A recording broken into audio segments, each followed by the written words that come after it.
dear brothers and sisters of St. Agnes constituency, and my fellow Bahamians everywhere, greetings. Today, people are faced with spiraling costs for health care and hospital services, prescription medicine, and health insurance policies.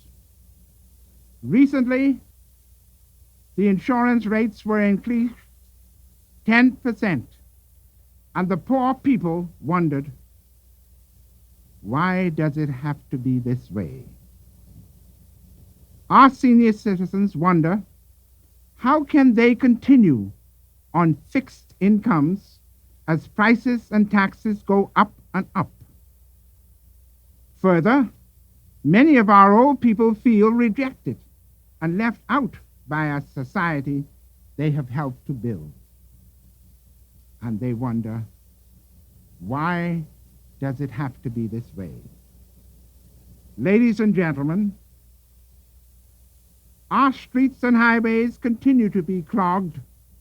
Our transportation system remains entangled in silly debates by puny men, while the motorists and pedestrians both look on and ask, why does it have to be this way?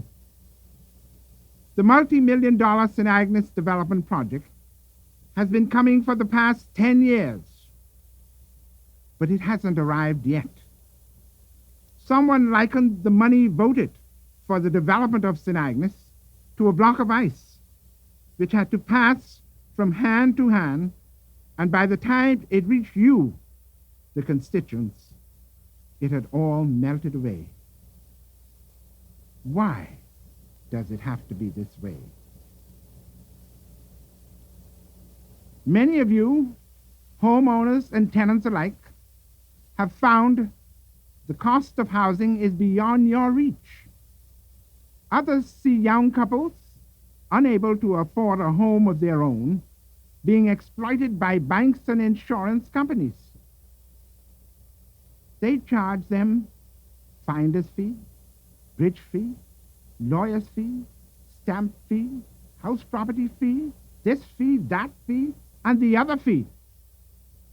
The couple look on and ask, why does it have to be this way? Last month, construction workers and common laborers at the Crystal Palace job site at Cable Beach sent out an S&S on the eve of a pre-arranged invasion of the Bahamas by 250 Filipino common laborers who were to replace the local workforce. 8 Bahamians were fired. Because of my intervention and my exposure of the plot between government and the Balfour Beatty, the importation has been delayed, but only until after election. But, ladies and gentlemen, why does it have to be this way? You can use your ballot to help yourself. If you don't use it, you will lose it. There is no one else who can stand up to government and Balfour Beatty but I, because one labor representative is equal to 30 of the rest. And while we are still recovering from the shock of the illegal sale of Paradise Island Bridge by the leadership of the PRP and the illegal collection of the bridge toll, we are forced to witness government selling of Goodman's Bay, the beach which we reclaimed in the name of the people in January 1967. Now it has been given away to foreigners. Yet Bahamians look on in silence and ask, why does it have to be this way? Ladies and gentlemen of St. Agnes constituency, I run for St. Agnes in the firm conviction that it does not have to be this way, I am confident that working together, we can, with God's help, overcome every obstacle. And the time to begin is now. A few days ago, while walking through St. Agnes constituency, I met Kendall Clark sitting on a bench in the Super Bowl with his head in his hands. Looking forlorn and depressed, he said, "Brother Fawkes, I've lost my job. My child is starving. Brother Fawkes," he pleaded, "please get my job back for me." Ladies and gentlemen, the following morning, I liaisoned with Brother Clark's former employer. Within 24 hours, Kendall was back on the job. Today, he is happy in his home on Cambridge Lane. And what is more, not only are his wife and child happy too, but Kendall himself has reclaimed his dignity and self-respect as a contributing citizen of this community. The story has been repeated many times in St. Agnes constituency. Just the other day, Lydia Ellis of Dean's Lane was fired. Again, I liaisoned on her behalf with her employer, and today she is back on the job with a good weekly salary. Notice the difference in the treatment of the problem. Unlike the other parties, neither Kendall Clark nor Lydia Ellis was reduced to the level of a beggar. Neither were they required to belly dance or snake hip from now until election day. Instead, each was given a job and made to feel that he or she was somebody. I want my brothers and sisters of St. Agnes to be too proud to set belly dancing and snake hip twisting as an acceptable standard of conduct for their children to follow. Too proud to take part. Too proud to accept the filthy lucre of 30 pieces of silver for his or her vote. This is not the example which I have set for you to follow. On the 7th of January, 1967, I rejected the bribe. This is what I want you to do on election day.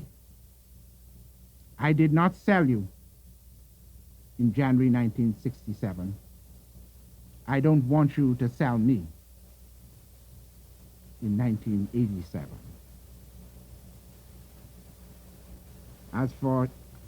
As your Labour candidate for St. Agnes, I stand firm in the conviction that circumstances do not have to remain as bad as they are. It does not have to be that way. Yes, working together, we can make the difference, and the time to begin is now. But you have free choice. You can have abundant life, or you may go the way of the mafia or the wheeler-dealer. My advice, however, is that you choose the way of him who said over 2,000 years ago, "I have come not only that you may have life, but that you may have it more abundantly." St. Agnes, oh St. Agnes, you are named after a great saint. When you walk the proud mile with me on Labor Day tomorrow morning, people will look at you and say, "There goes a noble race of men and women. They are the ones who have been chosen to return the voice of labor to the House of Parliament." St. Agnes, oh St. Agnes, You are the salt of the earth. Oh, how others envy your opportunity and what your great future can be. Together, we can make the name of St. Agnes great again by voting for the man who gave you Labor Day and named it after you. Ministry of Labor, the Labor Exchange, the Free Trade Union Movement, the Court of Appeal, the College of the Bahamas, independence, all these labor has given to the people of this country. And what of the black government? Yes, I gave you that too. You could not have gotten it any other way. Call the roll of social legislation, ladies and gentlemen, and I'll tell you what labor had to do to make it happen. Here is proven ability, a man of words as well as deeds, tested integrity. Unlike the others, the name of labor was kept clean, unbesmirched by the political corruption or the dope peddling of the other two parties.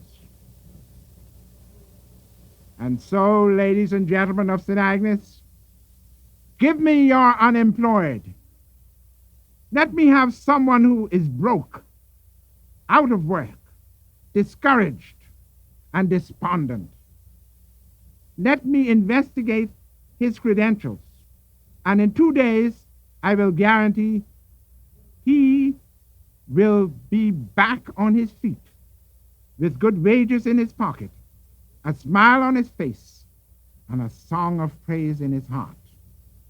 And which is more, he'll never set foot on an unemployment line again.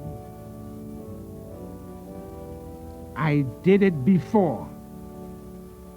With God's help, I can do it again. And so, my brothers and sisters, good night. And may flights of angels sing thee to thy rest. Then he came and saw her to be his holy bride, with his own